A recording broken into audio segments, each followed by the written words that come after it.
वंदे मातरम, जय मातृभूमि, भारत माता की जय। साथियों, निश्चित रूप से यदि हम हमारी आज़ादी की लड़ाई का बारीकी से विश्लेषण करें तो हम ये पाएंगे कि संभवतः एक सर्वोच्च बलिदान की परंपरा जो हमारे इतिहास ने हमें दी, एक विरासत के रूप में जो हमारे पीढ़ियां प्राप्त करती आईं, कहीं भी विश्व में ऐसी अनूठी घटनाएं, ऐसे अनूठे उदाहरण देखने को नहीं मिलता है। भारत की आज़ादी की लड़ाई, निश्चित रूप से हमारे कई क्रांतिकारी इस आज़ादी की लड़ाई में लगे हुए थे। भारत माता के लिए अपना सर्वस्व त्याग कर, सर्वस्व न्योछावर करने के लिए आगे बढ़ रहे थे। इस दौर में जहां पुरुष क्रांतिकारियों ने अपनी महत्वपूर्ण भूमिका का निर्वाह किया, वहीं महिला क्रांतिकारियों ने भी कंधे से कंधा मिलाकर न केवल उनका साथ दिया, बल्कि क्रांति की मुख्य धारा में स्वयं को स्थापित कर पाई एवं इतिहास के पन्नों पर अपना नाम दर्ज कर पाई। आप कल्पना कीजिए, निश्चित रूप से अमानवीय यातनाएं किसी भी कैदी के लिए, किसी भी क्रांतिकारी के लिए असहनीय थी, लेकिन यदि यही यातनाएं महिलाओं को दी जाती थी तो वह किस हद तक की होती होंगी, एक बार आप कल्पना करिए। संभवतः आप सिहर उठेंगे। ऐसी ही महान वीरांगना, ऐसी ही महान क्रांतिकारी जिनका नाम था कल्पना दत्त, मातृभूमि सेवा संस्था आज उनकी पुण्यतिथि पर उन्हें कोटि कोटि नमन करती है एवं उनके परिचय के साथ आपको रूबरू कराना चाहती है। कल्पना दत्त, जिनका जन्म 27 जुलाई सन 1913 में बांग्लादेश, जो अब भारत से अलग हो चुका है, उस दौर में भारत का अभिन्न हिस्सा था, वहाँ के चटगांव के श्रीपुर नामक ग्राम में इनका जन्म हुआ। पिता का नाम विनोद बिहारी दत्त। बचपन से ही क्रांतिकारियों की जीवनियाँ पढ़ती थी, क्रांतिकारियों की किताबें पढ़ती थी।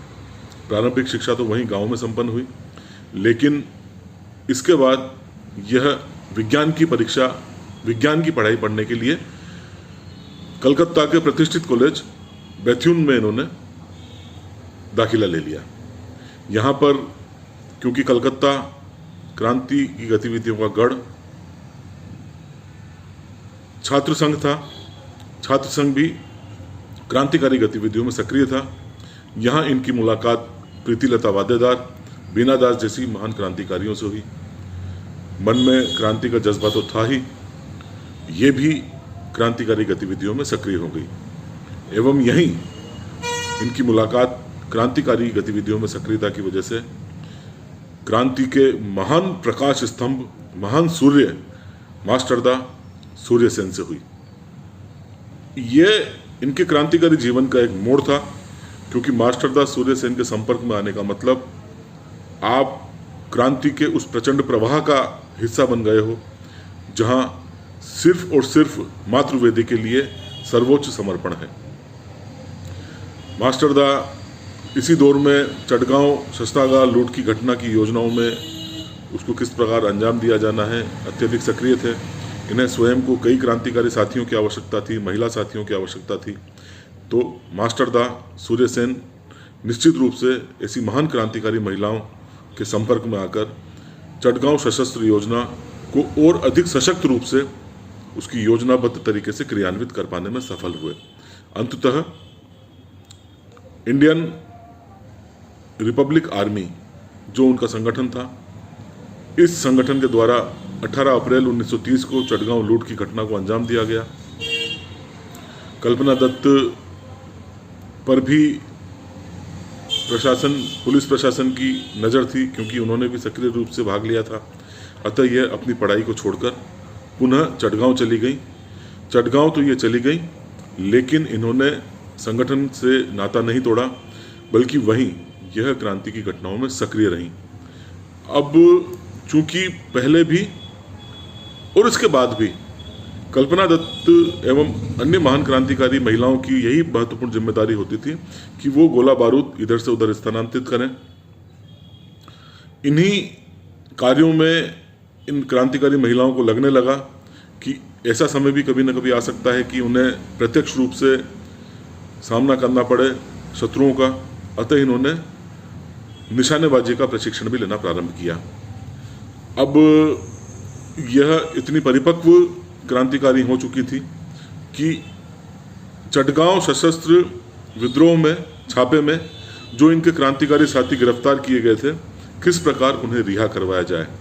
अतः इसी के अंतर्गत कल्पना दत्त एवं इनके अन्य क्रांतिकारी साथियों द्वारा एक योजना तैयार की गई कि वह अदालत जो क्रांतिकारियों को सजा जिसके पर जिम्मा था, उस अदालत पर एवं वह जेल जहां हमारे क्रांतिकारी को कैद करके रखा हुआ था, वहां बम से हमला किया जाए, उन्हें इमारतों को ही पूरी तरह से उड़ा दिया जाए, जेल की दीवार को बम से उड़ाकर तोड़ दिया जाए ताकि हमारे क्रांतिकारियों को रिहा करवा लिया जाए। इतनी महत्वपूर्ण योजना को ये महान महिला क्रांतिकारी अंजाम देने की योजना बना रही थी। अंततः जब ये संपूर्ण योजना के रूप में ही थी, सितंबर 1931 को चटगांव में ही यूरोपियन क्लब में इन महिला क्रांतिकारियों ने हमला किया। हमला पुरुष का भेष बदलकर किया। कल्पना दत्त स्वयं पुरुष के भेष में थी, किंतु पुलिस को पहले ही इसकी जानकारी लग चुकी थी, अतः पुलिस द्वारा कल्पना दत्त को गिरफ्तार कर लिया गया। इस प्रकार क्रांतिकारी साथियों को जेल से छुड़ाने के लिए, चाहे वो अदालत या चाहे जेल की दीवार को तोड़ने की योजना हो, उनको क्रियान्वयन नहीं हो पाया। हालांकि कल्पना दत्त अब गिरफ्तार हो चुकी थी, लेकिन पर्याप्त साक्ष्यों के अभाव में कल्पना दत्त को बरी कर दिया गया। बरी करने के बाद भी कल्पना दत्त पुलिस की नज़रबंदी में रही, घर पे ही, क्योंकि प्रारंभ में ये चटगांव सशस्त्र छापे की घटना में सक्रिय थी, उसके बाद भी यह सक्रिय रही। तो पुलिस को यह अंदेशा था कि यह आने वाले समय में भी क्रांतिकारी गतिविधियों में सक्रिय रहेंगी, लेकिन बाहरी कल्पना दत्त जैसे तैसे भेष बदलकर पुलिस से छुपते छिपाते ये वहाँ से भी निकलनी एवं एक बार पुनः मास्टर दा सूर्य सेन के साथ मिलकर क्रांति की गतिविधियों में सक्रिय हो गई। इस प्रकार क्रांति की गतिविधियों में सक्रिय रहते हुए मास्टर दा सूर्य सेन एवं अन्य क्रांतिकारी साथियों के साथ ये आने वाले 2 वर्षों तक भूमिगत रहकर सक्रिय रही एवं मई 1933 तक यह कई मौकों पर पुलिस एवं क्रांतिकारी आपसी संघर्ष की स्थिति में रहे। मई 1933 में जब मास्टर दा सूर्य सेन को गिरफ्तार कर लिया गया, कुछ समय बाद कल्पना दत्त को भी गिरफ्तार कर लिया गया। इन पर मुकदमा चला। मुकदमे में फरवरी 1934 को मास्टर दा सूर्य सेन के साथ ताड़केश्वर दस्तीदार को फांसी पर चढ़ा दिया गया एवं इसी मुकदमे के परिणाम स्वरूप कल्पना दत्त को आजीवन कारावास की सजा सुनाई गई। महज 21 वर्षीय महिला जिन्हें आजीवन कारावास की सजा सुनाई गई कल्पना दत्त थी। किंतु सौभाग्य से 1937 में जब प्रदेशों में भारतीय मंत्रिमंडल स्थापित हुए तो महात्मा गांधी एवं रविंद्रनाथ टैगोर के प्रयासों से इन्हें रिहा कर दिया गया। रिहा होने के बाद कल्पना दत्त ने अपना संपूर्ण जीवन कम्युनिस्ट विचारधारा को समर्पित कर दिया। उस दौर में कम्युनिस्ट विचारधारा निश्चित रूप से परिष्कृत रूप में थी, राष्ट्रभक्ति का दौर था। सिर्फ और सिर्फ राष्ट्र के विकास एवं शोषित एवं वंचितों को किस प्रकार मुख्य धारा में लाया जाए, कम्युनिस्ट विचारधारा का यही मूल उद्देश्य था। आज के इस दौर में लगभग तमाम विचारधाराएं अपने आदर्श स्वरूप से भटक चुकी हैं। इसलिए हम यदि कम्युनिस्ट शब्द का उस दौर में जिक्र करते हैं तो निश्चित रूप से वह एक आदर्श स्वरूप था कम्युनिस्ट विचारधारा का, जिससे कल्पना दत्त जुड़ी हुई थी। खैर, आने वाले समय में इन्होंने अपने व्यक्तिगत जीवन पर भी ध्यान दिया। 1943 में इन्होंने कम्युनिस्ट नेता पूरनचंद जोशी के साथ विवाह किया। इस प्रकार ये कल्पना दत्त से कल्पना जोशी बन गई। इंडो सोवियत सांस्कृतिक सोसाइटी से ये जुड़ी। 1979 में पुणे में इनके महान क्रांतिकारी योगदान को देखते हुए इन्हें वीर महिला के खिताब से नवाजा गया। इस प्रकार यह महान क्रांतिकारी महिला एक क्रांतिकारी एवं ओजमय जीवन जीते हुए 8 फरवरी सन 1995 को इन्होंने अंतिम श्वास ली।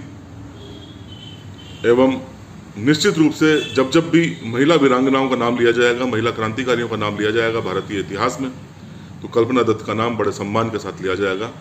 मातृभूमि सेवा संस्था ऐसी महान वीरांगना को कोटि कोटि नमन करती है। वंदे मातरम। जय भारत, जय हिंद।